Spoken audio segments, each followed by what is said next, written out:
My name is Andrea Onero, and I'm honored to open this important conversation about a topic that often goes overlooked. For far too long, parenting and caregiving conversations have primarily centered on mothers. And while honoring the vital role that mothers play, we also recognize that fathers are caregivers, mentors, protectors, nurturers, and that they have powerful stories, insights, and needs that deserve to be heard and supported. Today, we're spotlighting lived experiences and exploring how including fathers in our advocacy and policymaking lead to more inclusive and effective prenatal-to-three systems. So whether you're here as a parent, a practitioner, a policymaker, or an advocate, we thank you for being part of this conversation. And with that, I'm going to pass it to Rochelle Wilcox, CEO and co-founder for Providers by Providers Louisiana, founder and CEO of Wilcox Academy of Early Learning, and co-chair of Geaux Far Louisiana, and Dr. Libby Saunier, CEO of Louisiana Policy Institute for Children and co-chair of Geaux Far Louisiana. Thanks so much, Andrea. Geaux Far Louisiana really is an initiative of the Louisiana Policy Institute for Children. We like to think of Geaux Far as a movement to create an equitable, unified early childhood system that really centers racial equity to ensure that Louisiana families have access to seamless, high-quality early childhood development, health, and education services. And so you're probably wondering, like, how and why Geaux Far started. And our why is simple.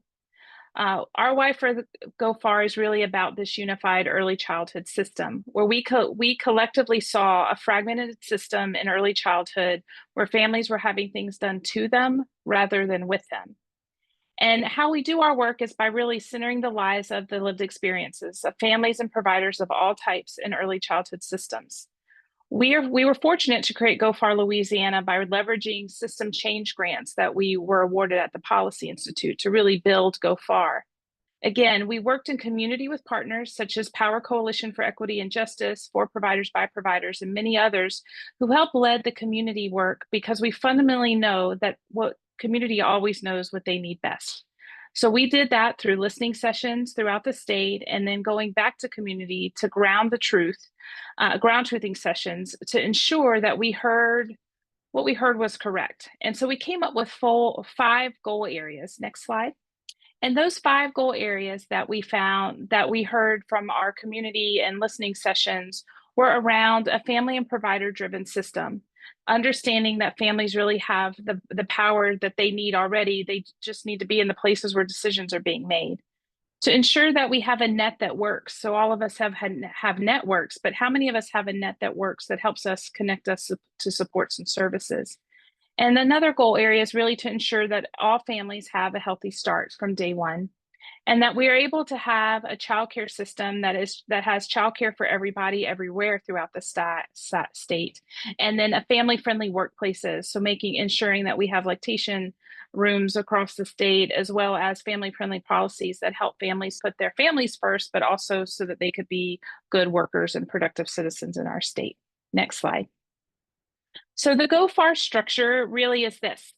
We are made up of a steering committee which is approximately 36 people from all across the state, made up of families and providers that are utilizing systems and supporting systems so that there's not an imbalance of having one of something. Rochelle and I are both co-chairs of Geaux Far together, and we really felt strongly that at every point that we need to ensure that there was a 55% of our steering committee was made up of, again, of families and providers that are utilizing or working in the system. Oftentimes, families are having things done to them instead of with them. And so we're changing the paradigm to be able to do that. Next slide. We also have implementation partners who are policy leads in each of the 5 areas that I mentioned earlier, who have agreed to be really in reciprocal relationship with our steering committee, so that there is constant dialogue about how we are going to change the system by centering the voices of parents and providers. We could all have these beautiful systems in place that we think are going to work with policy, but unless we're talking to people with lived experiences of those systems, it's going to fall flat. And so additionally, our steering committee members have also agreed to serve as regional representatives in their respective communities to help spread the good news of Geaux Far and engage community about what is needed. We at the Policy Institute, we really serve as the backbone organization for Go Far and the connective tissue for the movement by really centering policy, strategy, research, and also helping to fundraise for the Go Far movement. Now, it's my great pleasure to hand this over to my fabulous co-chair, Rochelle Wilcox. Hello, and thank you so much for having us. I am so excited to be here and to mention and to talk about our Fatherhood initiative. So not only am I the co-chair of Geaux Far Louisiana, I also own and operate 3 early learning centers in the greater New Orleans area. And what we see is an influx of dads coming through the doors and being supportive of their little people that come, that are in their early learning environment. During one of our steering committee meetings or our retreat, we have an annual retreat every year. It was brought up that even though predominantly our steering committee is made up of 63% now. We started with 55, but 63% parents and providers, we had a lack of fathers or the male perspective. And Libby and I kind of looked at each other like, you know what? That's a good call out. That is a good flag. And we aim to change that immediately. So we know that fathers are a part of what we do, even in early care and education, making sure that we have teachers, male teachers that are represented. So at our next steering committee, at our next retreat, we wanted to focus on the fathers and the male engagement in the systems that support our children.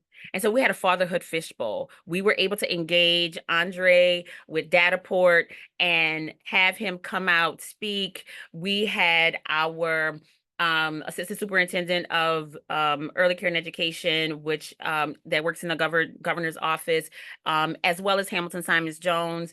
They were absolutely a part of making sure that we had the fathers focus. Now, if you look at these pictures, you see all of the fathers in the middle. They were talking. It was all of these women centered around supporting them, but we had no say. We wanted to hear from the people that we directly know are impacted by this. And what we learned is some of the things that we just didn't know that will be shared later today. How maybe dads don't have the same access to a parent portal when finding out what's going on with their children's, either their children's education or their children's medical information. That there are certain stories around what happens in the NICU that that child care centers just might say dad instead of calling the dad's name. I don't say good afternoon, Mr. Andre. I just say, hey, dad.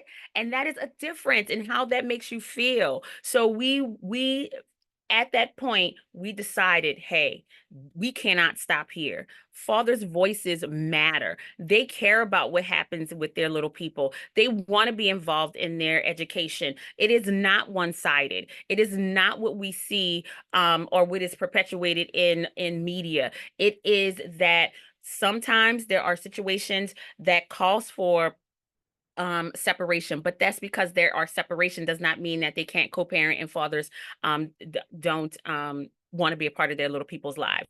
So we knew we wanted to have, based on all of the things we heard during this fishbowl, Libby and I said, you know what? We need to do a Dad's Day at the Capitol.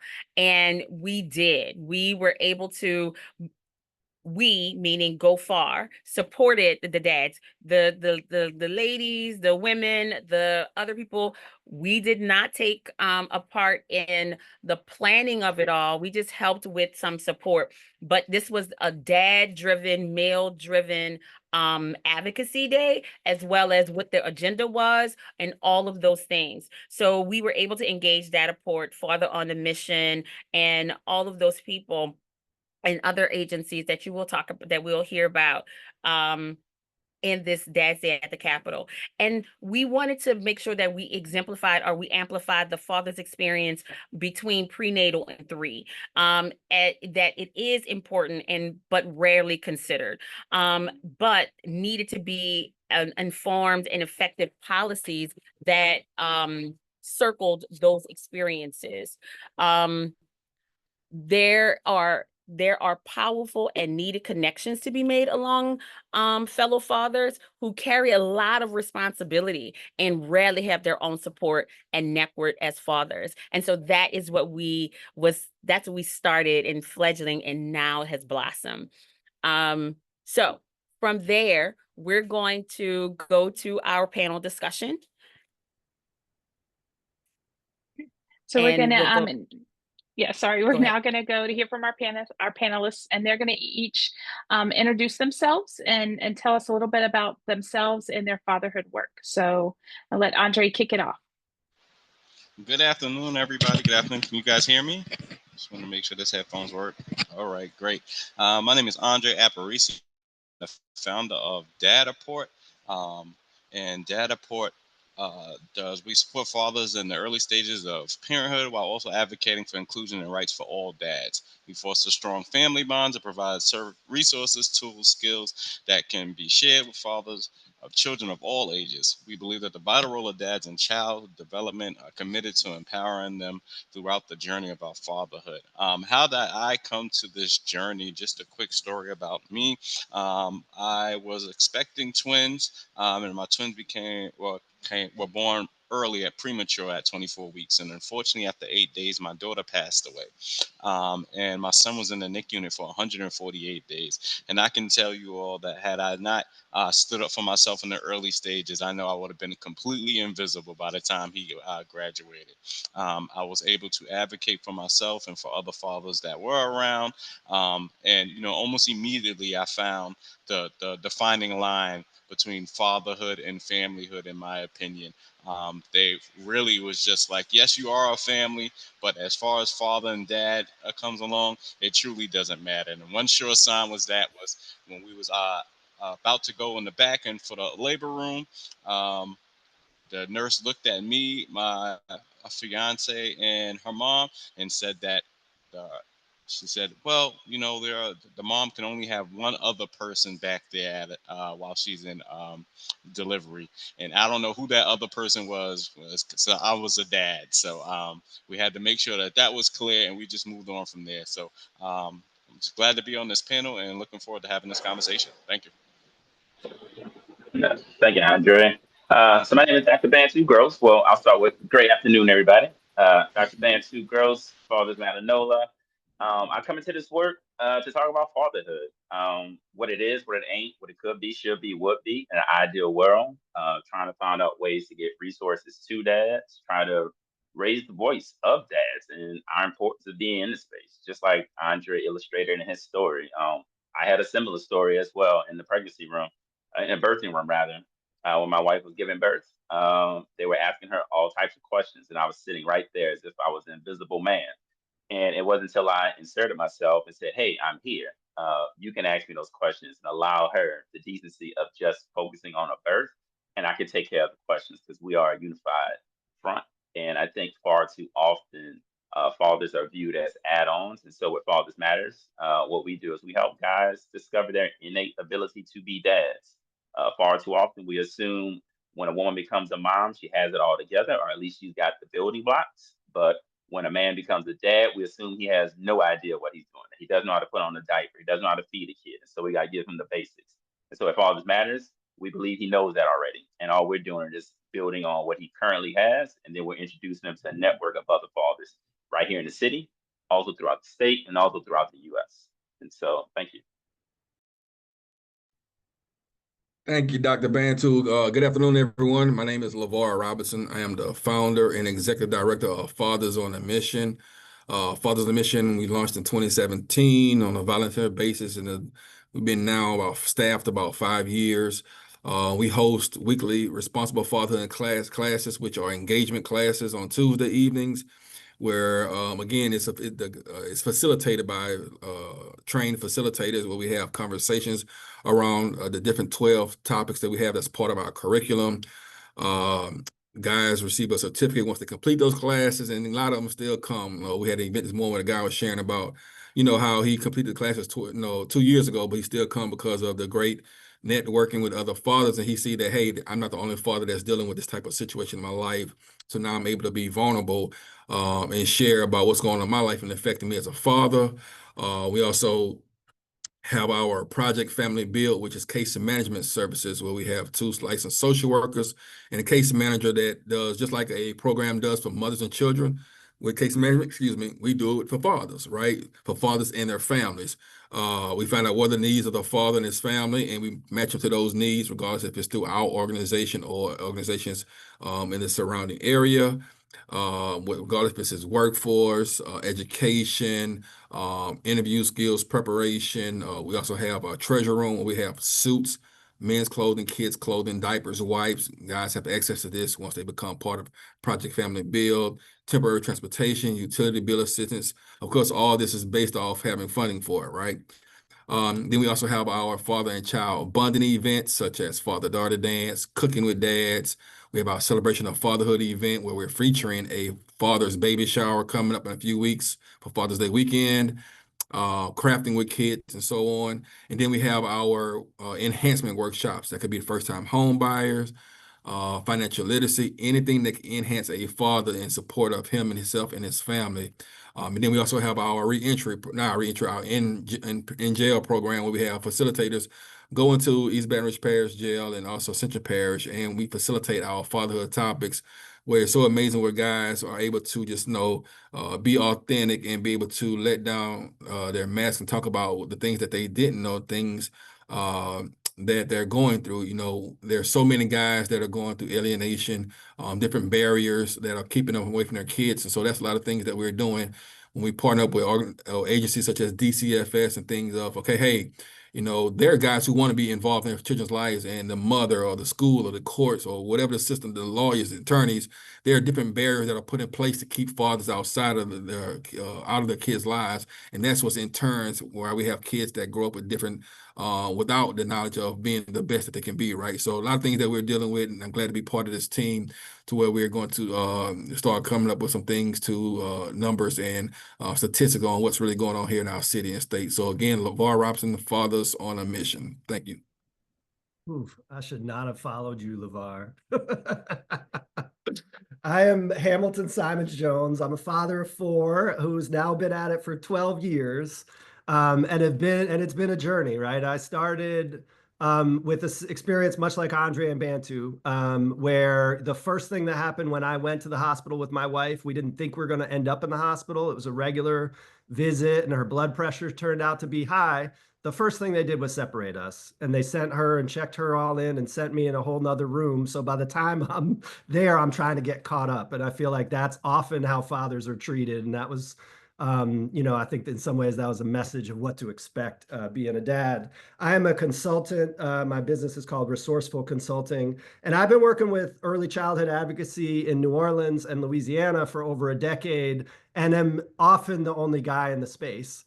And so I have to confess, like, this was not any mastermind. I really followed the leadership. I've been a facilitator with Geaux Far and followed the leadership of the steering committee, which kept pushing this conversation about fatherhood. And I got to meet Andre initially through the Parent Leadership Training Institute, another space where dads were often 1 or 2 out of 20, 25. And it's just been a blessing to get to figure out, how do we marry this advocacy and this early childhood and prenatal knowledge I've built with really supporting building a movement of fathers in particular to support each other in all the things we're dealing with, not just the policies around early childhood education. But it turns out, I think a lot of us suffer individually and just think that's us, as opposed to, no, that is something that is happening to a lot of fathers, regardless of race, background, economic status, etc. And so we'll talk more about that soon. Thank you.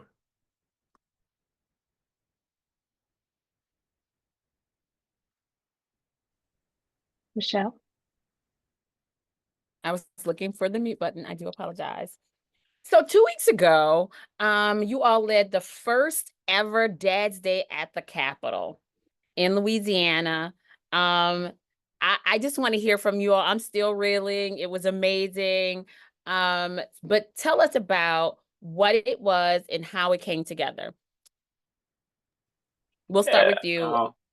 Okay. Yeah, so I enjoyed it. I think just being able to get in a room in the space with Andre, LeVar, Hamilton, and all the other dads within New Orleans, Baton Rouge, and the surrounding areas, I think we all had the same mindset that it was about collaboration and not competition. That we all have the same end goal at the end of the day is that we want to see fathers represented. We want to see um, awareness raised about the powerful presence of fathers. When you look at the data, it talks about when dad is involved, violence goes down, grades go up, children are better able to emotionally regulate themselves, the benefits for the son, the benefits for the daughter, the benefits for mom. We know about the Black maternal mortality rate and how our Black women are dying on these birthing tables, but with the presence of a dad, those numbers go down, that we start seeing them come out. I know for myself, and even Andre mentioned himself, that we were able to go home with the baby and our wife. And so I did it 4 times, so 4-time father. And it's always exciting to know that hey, I'm going home with a healthy wife and a healthy kid. But far too often, not too many dads have that. Also, I think it's important for us to just to raise awareness about the policies that need to be addressed that aren't always in favor of dads, that we need to start talking about as well. Start talking about paid family medical leave. I hope that this sparks that conversation. I know I'm a part of a committee right here in Louisiana where we're pushing for that. I know I've benefited from paid family medical leave for all 4 of my kids. I'm blessed to say that. Not too many dads can say that they have to give birth and then right back to work the next day. And so I'm glad that we got to go on those Capitol steps. They got to see our presence. And yeah. What about you, LeVar? What you think? How was it? It was an amazing experience. It's something that coming from Louisiana, you think would never happen, but with this, with the team that was put together, our driving passion, and understanding that children need both parents, right, regardless if the father's in the home or outside the home.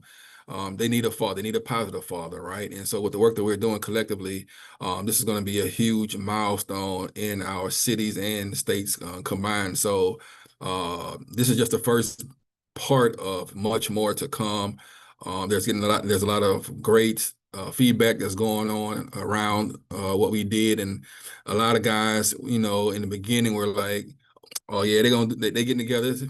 Ain't nothing gonna happen." But once they saw the news coverage and all the pictures from Dad's Day to Calpa, everybody like, "Oh man, they for real. They're really going to do something." So I am excited about it. We are elated and just happy that we're able to really get fathers to the front lines. And again, this is like someone coming and allow fathers to raise superstars, right? Mothers raise stars, fathers raise superstars, and bring that value and importance and balance of a father into perspective, regardless if he's married or the parents are not together. So I'm looking forward to continue to push.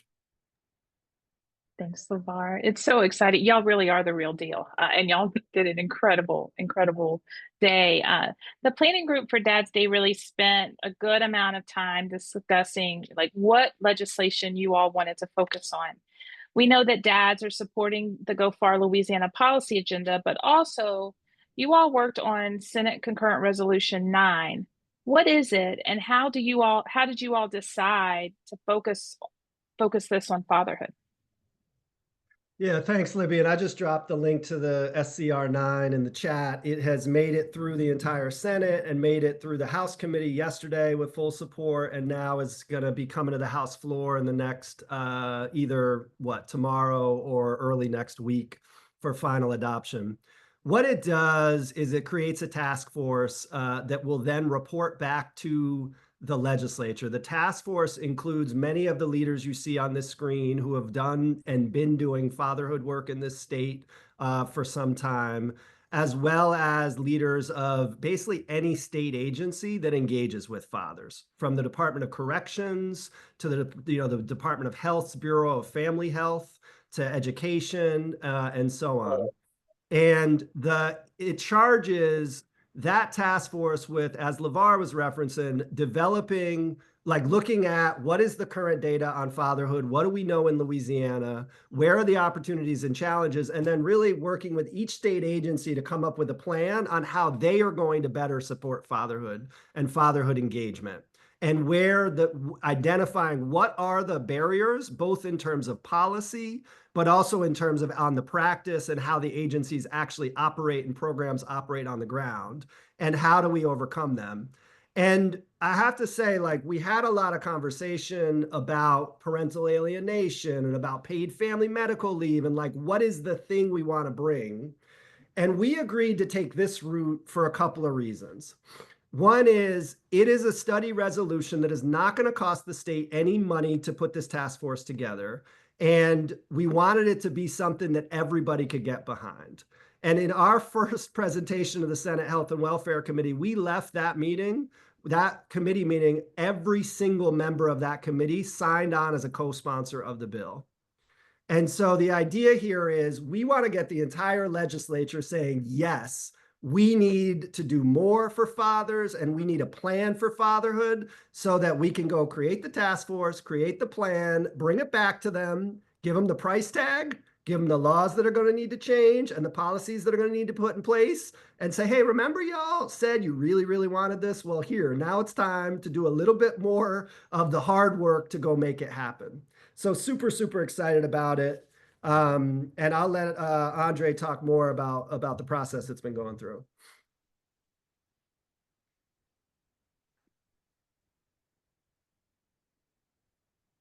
If he didn't freeze. You there, Andre? Hear me? Yes. Can you guys hear me? Yes. Okay. Good. Yeah, so I was saying it was really great to go from having these conversations and really seeing how things are playing out. It's really amazing. Just sitting down and, like Hamilton was saying, having those conversations about trying to figure out the best You're breaking up a little, Andre. route. Not all of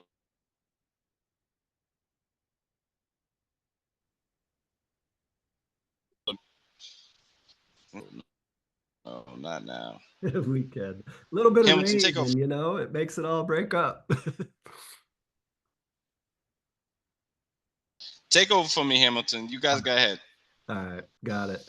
Just the other thing I just wanted to say about it is there's like a hypothesis that I have here, which is, we are in a very conservative state.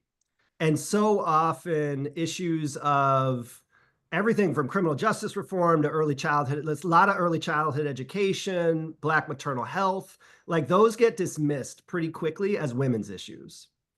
And so it is our hope that by having dads talking to the majority legislators, we've mapped it, all but about 80% of the legislature is male and about 79%, all but about 3 of them are fathers.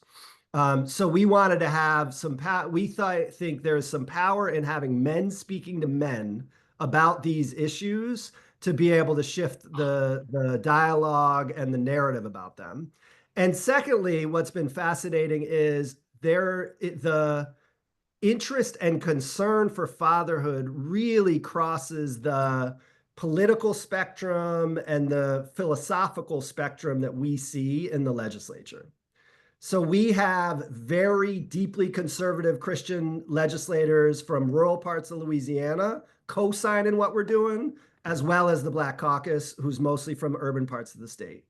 And so it's been really powerful. And, that'll be the challenge going forward, is to hold together enough to be able to have the votes and the support we need on the places we can agree on advancing fatherhood. But it's been really powerful to see it as it's moved through the process so far. Andre, I think your connection's better now, if there's anything you want to add. No, I apologize about that, but Hamilton, everything that he's saying is true. Just watching the true flow of how everybody is really getting behind this and really realizing, like, hey, we never actually had a Dad's Day at the Capitol in Louisiana, and I think that's just very telling about a lot of the things that's going on. And so I'm just happy that this is going to increase the engagement. Like Hamilton was saying, we'll be able to speak to those agencies and giving them those tips. I mean, I went to all of my fiance's appointments, and I can't remember a time I looked on the wall and seen a dad tip to support mom while she's pregnant and things of that nature. But I've seen plenty of tips from mom while she was in there. So just making sure that we're included throughout the whole process, I think, is going to be really a good, a great start and something to build off of. I totally agree and appreciate that context. So let's talk about it. So if this works, you know, what we're doing in Louisiana, if it's successful, what would this look like in 3 years from now? Yeah, I'll jump in there. I think in 3 years from now, what I think my personal mission would be kind of like what Andre and Hamilton expressed, like having the father's voice in the birthing room, being able to be a part of that process. I'm thinking about the prenatal appointments that I attended when I was asked to step out the room because they wanted to ask my wife certain questions, or even when I'm in the room and I'm just being ignored. And and I think, Hamilton, Andre, and myself, like we get it. Like, the woman is giving birth. She is the superstar of this moment. But as a supporting actor, I want to be there to support. I want to make sure that she's safe, that she feels secure. I want to be her advocate because I know she has needs and she's focusing on giving birth. And so I hope that as we continue to move forward with the policy and the legislation, that more and more agencies are becoming aware of the importance of dads. I wouldn't even mind seeing them change the name on some agencies, like Woman, Infant, and Child is, keeping the dad out of space, or they'll just family, women, and children, and just continue to exclude the dad. And so, just making um, agencies, organizations, environments more welcoming to dads, and not just an outdated Sports Illustrated with Michael Jordan winning the 1992 championship or something like that, but environments that are supportive, where other dads can connect with other dads. Yeah, the dad's name on the birth certificate is another one. There's just so many things, but if I had to pick one, I would definitely start with the breathing room. And another one is the paid family medical leave, giving dads the opportunity to take time off from work and not feeling penalized by their employer if they take that time off. Go for it, him. All right. Yeah, I would say we are still kind of fledgling in building this statewide movement and network of fathers. It has been beautiful as we've had the chance to testify on SCR9 to see dads showing up and getting to go to the table and tell their stories, and not only moving to me, but moving to everybody in the room. And folks getting a sense of their power and, having to deal with the fact that like there's many of our dads do not feel welcome anywhere in the Capitol building. And being able to go and claim that power at the table has been really powerful. And so building that movement. But I think the other piece, and I've really been following LeVar and others that have been doing this work on the ground for much longer. But there are places like in Ohio where there is a fatherhood commission that has been in place for 25 years now. And there is a budget allocation, and there are grants going to support fatherhood engagement work to all sorts of agencies across the state. And you think about the work LeVar and Andre and Bantu do every day in their communities, and they are nickel and diming it and doing it without a budget. And, I would love to be at a place in 3 years where there is a real funding stream for fatherhood engagement in the state that is making an impact on the ground to support fathers through the journey starting with pregnancy. LeVar, what would you add to that? Yeah, man. You stole mine. Yeah, man. I think say in 3 years, man, what the Ohio had with the Ohio Commission on Fatherhood, just as powerful as their DCFS, is what we're looking to have, something of our own down here, right? To where fatherhood becomes normal. Fatherhood is brought to the lines. When you go and fill out your child's application at school, when it goes to the parents section, it starts with the father, mother, children, other children, etc., right? Whenever you go into a doctor's appointment, doctor's visit, dentist office, it's not just Better Homes or lifestyle magazines or no, there's NASCAR, there's the NBA, there's ESPN, there's pictures of fathers and children and families, not just mothers and children on the walls, right? So I'm just making Louisiana a father-friendly state. It's doable, and that's what I'm looking forward to doing. Yeah, not all of that. I echo all of that and then some. I mean, I think for me, especially making sure that our babies arrive safely. With the infant mortality rate being sky high, I know that there were plenty of dads that lost their child. The first time I ever held my daughter, she was literally dying in my arms, and I don't wish that pain on anybody. I don't wish that thought on anybody. I don't wish that energy on anybody. But I also need to make sure that they understand that we need to make sure that we can support the family unit through and through. Also, when we look at Louisiana in itself, I'll just speak about Louisiana, highest incarceration rate in the whole entire world. Yet there's no questions that go on when kids are signing up for school. If they have any incarcerated parents, that's very important. We know what that looks like. We know the impact that has having an incarcerated parent. There is no like real true resources for dads that are incarcerated, teaching them about, I'm calling it daddy dialogue, and helping them to improve those conversations while they are on the phone for that short time and seeing if they can make those strides. I mean, when COVID hit, the courts went straight to Zoom as far as and kept on with all of their proceedings. Yet I wasn't able to use Zoom to do programming for individuals that's incarcerated, being that safety is a concern. So I just think that right now, I think in 3 years, you'll see a lot of change. I think a lot of like common sense things will be moved forward. It's just about having those conversations, and I'm hoping that we can allocate some real true funding and put it where it needs to be, and supporting that fatherhood, that familyhood collective. We're always going to be out here advocating. We're looking to have more of these dadversations all across this country. So we're just looking forward to that, definitely. Thanks, Andre and LeVar and Bantu and Hamilton. We'd like to open it up now to see if who has questions. Feel free to use the chat or raise your hand, and we can take your questions in the order in which they came. So talk to these dadvocates while we have them, as Andre would say.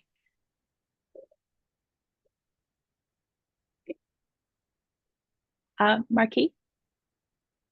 Well, I just want to say I commend you all. I do this fatherhood work here in Tulsa, Oklahoma as well.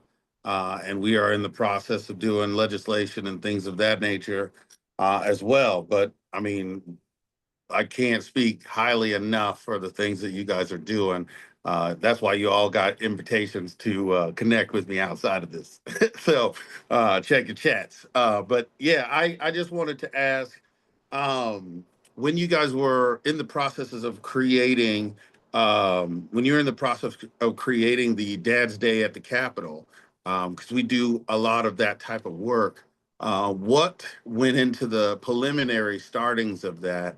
I was coming out of another conference, so I kind of missed the first half. You might have explained it, but just what went into putting that together, and how did you collectively come up with the things that you wanted to talk about, as far as things you wanted to address, and then because one of the things in Oklahoma I have to be very careful of is that we don't turn into a mother bashing or creating hate and getting people on that vein. So how did you, one, come up with the collective idea and creating, and how much work went into that, and then two, coming up with the topics and things that you guys wanted to address? Was that a collective, or was it a small group of people, or what was that process like? Okay, y'all, we have many questions. So who wants to take this one before I move to the next one for y'all? I can jump in on it and try to do it quickly. So it was about a 5 month planning process. We started with a day and a Zoom meeting with about 8 of us that had already connected as dads, right? Andre, LeVar, Bantu, myself. Actually, I don't even know if Bantu was in the first meeting. We might have been the second meeting. We were like, we need Bantu here. And we really just worked through it. We had weekly meetings on Zoom because we're, in multiple parts of the state, and just really worked through. And that was something that came up because actually Dad's Day is the day after Mother's Day. So a lot of the first reactions we got was, why are you doing it on the day after Mother's Day? And so we spent some time really, none of us are out to, like, moms are foundational and critical, right? This is not anything against moms. And so we really had to talk through, we talked through what are our talking points on that. If we already even have that for this, what if we get that question in this webinar? So we knew that those questions were going to come, and just kind of, talk through how we wanted to approach it, and that this is really about supporting fathers, focusing on lifting up fathers, which has been the missing piece. Well, I'd I also too add, agree that mothers are intrinsically valuable, but so are both parents. But course. please, I would love to talk to all of y'all offline because I got thousands of questions. Looking I'd forward to also add about the day after Mother's Day, it's when we could get the capital. So, that wasn't a deliberate thing. This is when it was available. So I'll add that. Jen Hunter, a question? I oversee a family resource center, and one of my passions is making sure that we continue to keep our dads involved in our children's lives. We're seeing a high rate of dads getting primary custody of their children, and want to make sure that we are including them in all conversations. So I'm super careful how I market things, how I target things. What I'm finding is it's been really hard to get dads involved. We've tried different times of day. When it's curriculum based, particularly now with the current economic environment that we're all struggling in, dads are really being challenged to work, to raise kids, to get the honey-do list done, all the things, right? Just like moms are, but they don't come to any curriculum-based program. So I'm going to try a build and grow workshop, but I wonder if you have any other ideas of ways that we could continue to engage our dads with their either with their kids, because they don't get to spend a lot of time with them, or in a way that we're helping to provide whatever it is that they need. So I'm just looking for kind of some better suggestions, because we're really struggling with that in my part of the state. Okay, I'll take that. I would definitely suggest that, we're mindful that a lot of the dads do work full-time jobs, sometimes double those jobs. And a lot of events that we have during the week, during the weekday, just generally don't work because it's going to come down to, am I going to be able to make this money or not, to be honest with you. And so like with me, I've done a lot of my events, story time with dads, play date with dads, because I work at an early childhood development center called Training Grounds. So I'm able to use that space on Saturdays. And then while I had those dads there, asking them, like, does Saturday actually really work for a majority? And the majority of people said yes. I'm going to be honest with you. On Sunday, I like to take my time for myself. Saturday, I look to try to find some free things.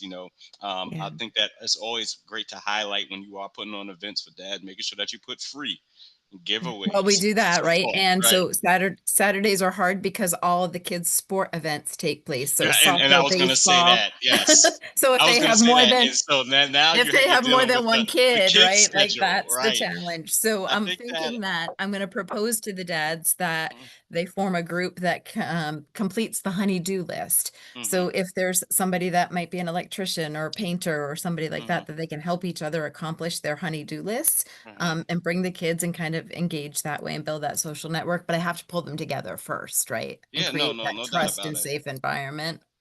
No doubt about Absolutely. it. No doubt about it. Thank y'all Thank so you. much. Then I'm going to pull a question from the, go ahead, LeVar. I figured you might have follow up something. with that one, because we do run a curriculum-based Tuesday classes, right?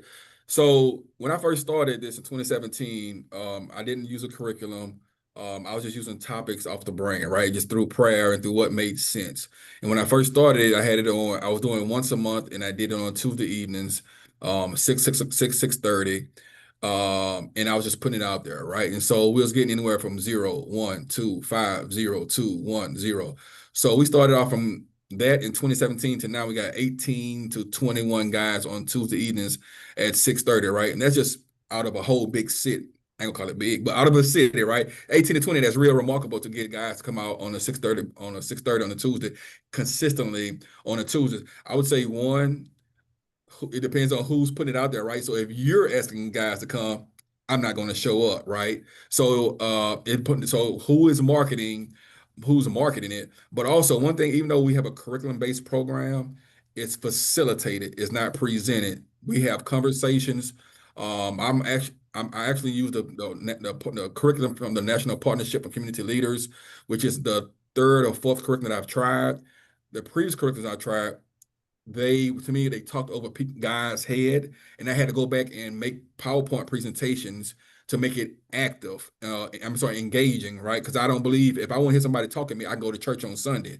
I want something where guys can get engaged, they can be vulnerable, because a lot of us has a lot of things that we want to share. So that's what I did. I made it to where it's opportunity for guys to share, but it also is engaging to where we don't do it virtually at this time. Everybody's asking me to do it virtually, but it's hard to do what we do virtually because it's interactive, right? So for instance, with our communication with your kids, communication topic, it's where the guys pair off and one guy's blindfolded and the other guy acts like he's the parent, where he to be the parent, and the guy that's blindfolds the child. And so you have to direct this guy around the maze by using your voice only. So you have to lead a guy around the maze. And then they swap places, and now the parent leader guides the child using a hand but no voices. And so you see how they run into stuff. So, and we show how communication, you have to show but also lead a child when it comes to communicating, because you see how it happens with adults. So I say to say having it engaging, and then not so much to where it's like a school lessons per se. And I don't use the word class or curriculum on my flyer material. Yeah, no, I don't either. Yeah. And I'm So trying to find the right dad to facilitate. So that's been the biggest challenge for me, because I'm not going to facilitate it. Nobody's going to come, just like when I do my veterans work. I'm not a veteran. No one's going to come if I'm facilitating. Thanks so much, Jen. We're going to move on to another question in the chat. One of the questions from Laura was, how were you guys able to start this movement? Do you offer any nationwide workshops for dads? Who wants to take that? So I'll say with this movement, I think Hamilton and Dr. Bantu talked about that, how for myself, we were connected to Louisiana Policy Institute for Children, right? So the main component of this has to be someone or organization that's connected to policies and things like that. They know how to navigate through the state capitol, because I definitely don't. I'm learning it now, but that was the middle piece of the nucleus of this coalition, and they reached out to those who were doing the work. As far as a workshops, we are just starting to do some movement in the other parts of the state. So we do have a template that we use to where we can come out and do workshops. So if there's something that you would like to talk with us about, Fathers on a Mission, I'll put our website and my contact information, and we can discuss those opportunities. But we Thanks would so do much. this would be something that we would do and start and to bring to you so that you can start your own program and get it running, because we're not looking to do it like that. We want everybody, because there are great men everywhere that can do this, but we don't mind helping you getting it started and things like that. Thanks so much, LeVar. And Jean, do you want to ask a question? I see you. There you are. Yes, thank you. I saw that Dr. Bantu Gross referenced Craig Garfield's work and doing the prams for dads in Georgia and the few other states that also had piloted that program. And I'm trying to bring that to New Mexico. And how do y'all feel about a prams for dads style survey, where instead of just asking the mother their questions about their preconception and perinatal health, what about the dad's health? Because, my husband, he went through postpartum depression with me, and especially when I had Deemer trying to breastfeed our twins, and just like y'all, he was ignored in our maternity unit. We were living in Georgia, and the nurses were really angry that he filled out the paperwork because I was basically incapacitated from the C-section surgery I just had. So I'd love to hear y'all's ideas about prams for dads. Thanks. Yeah, I love prams for dads. Me and actually Craig, we actually partnered on a survey that we're going to be pushing out here in Louisiana, a Black fatherhood survey, and so it was based off the prams, just to understand the fatherhood experience because you only get half the story. I think about the family medical tree. If you only have mom's side of the tree and knowing that, hey, I had someone that had cancer, I had someone that had diabetes, that's great. But you also have the dad's DNA that's a part of this child. And so if the child is sick or something's going on, it's like, I don't know what's going on. Like, you probably could know if you asked the dad, like, what was his family history? I think it's important to know what's going on. And so, um, you know, we bang on dads for not being present, but when we are present, we're not being included. And I think things like that, just those adjustments, like, let me talk to dad too. He is a human being. Uh, like, are you intimidated by dad? Like, what is the story that's playing in some folks' mind? In some of these hospital situations, whereas, like, he's a part of the story and we need to talk to them. But I think transfer that is important because there are some cases, and this is not to step on toes, but I probably will. But in certain situations, moms are gatekeepers and they prevent dads from being involved in the situation. And so, what we're asking is that hospitals and institutions where fathers can be engaged, that they open those doors and allow fathers to be a part of that conversation because we care about our Thank- kids just as much as moms. Thanks so much, Bantu. And one of the things I just want to name, like, really appreciate our dad's vulnerability in this space too, because this isn't easy, and be able to say, like, these are the places that we've encountered, like, not just pain points, but like trauma points, is really important to bring that forward. We also have another question by Maya. Have you all developed a policy agenda or set policy priorities, state and or federal, that support fatherhood engagement? I can start. So we spent a lot of time talking about it. We're starting with this SCR9 task force, which is really designed to give us legislative support to build out a much clearer set of policies that we want to start with, and then the ones we want to go to next. So I would say but you've heard pieces, right? Paid family medical leave, addressing parental alienation, and the ways in which the court system often favors mom over dad, whether it's in law or in practice. So those have been key parts. We've talked about access to early childhood education and then creating inclusive settings across these programs and institutions. And we have, there's also the Go Far policy agenda that is part of the foundation for it. And that is very nicely laid out on the Go Far website. So we can share that in the chat. But that's where we are right now with the policy agenda. Thanks so much, Hamilton. Another question came up in the chat about what are some unique methods you all use for recruitment in the work that you do as dad advocates and advocacy and all these spaces that you're in? LeVar alluded to it earlier, like, it depends who the messenger is. That was real clear. Yeah, there's a lot of trial and error, right? I mean, I'll share a couple of our flyers in the chat, but there's a lot of trial and error over the years. And but like I said, I'll share what we use. We have to have a celebration of fatherhood event coming up on the Father's Day weekend, where we also having a engaging panel conversation. And one of the topics is postpartum depression and how it also affects fathers and how fathers can support mothers in those roles. Actually went to a training on that a few years ago, and I was amazed at things that I never knew when it comes to postpartum depression, how it affects fathers. But I think you have to know your audience, who's facilitating, and just get it going. We're men, we got pride. So we're gonna have to say we're gonna have to get over the that's for real, and then come out and start attending it. So you get it out there, you start promoting it, and just go through those phases of 0, 1, 2, 3, 0, and you'll get to a 18, 20, 50, multiple locations and things. So it's just a process because we're men. Yeah, I Andre, would even, Bantu. yeah, I would even consistency, making sure that you're gonna know, like LeVar's doing Tuesdays at 12 o'clock. Like, I'm here for you, Dad. And so those dads start coming, and then word of mouth. And so it's like, yeah, LeVar solid. So we're gonna go over there. We're gonna be a part of that. And then I'm gonna invite Andre. Andre's gonna come. And now I have connectivity with the group. And I know that I can talk about my concerns, my fears, my wonders, all these things about fatherhood. And I have a brotherhood of guys that I know I can trust and be a part of. And I can even bring my kids there if I need to. and then their kids can connect and all these other things. And so it's great. So I would say consistent. No, definitely. I definitely think it's definitely the consistency part. And like they were saying, like I find that a lot of dads come up to me kind of like afterwards when I do certain stuff because people are watching. They're always going to be watching and stuff like that. And so once they see you consistently going out there and doing what you need to do, a lot of people tend to either want to help or they want to share their story and stuff like that. And then that's your role to kind of like pull them in there.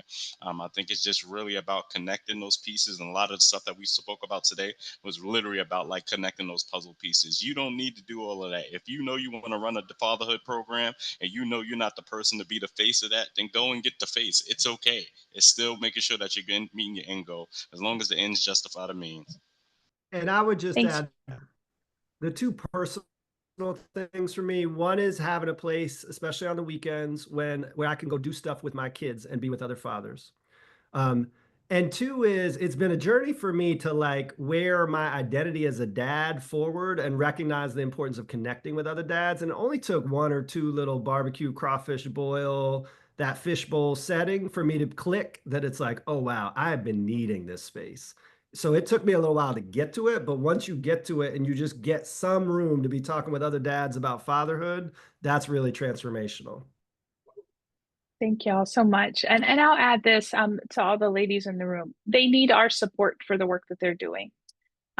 They need us sometimes for some infrastructure here and there, or to tell us what they need, and we have to be willing to listen. So thank you for allowing us to share the work of fatherhood on the front lines with all of our dads and the work with our Geaux Far Louisiana initiative.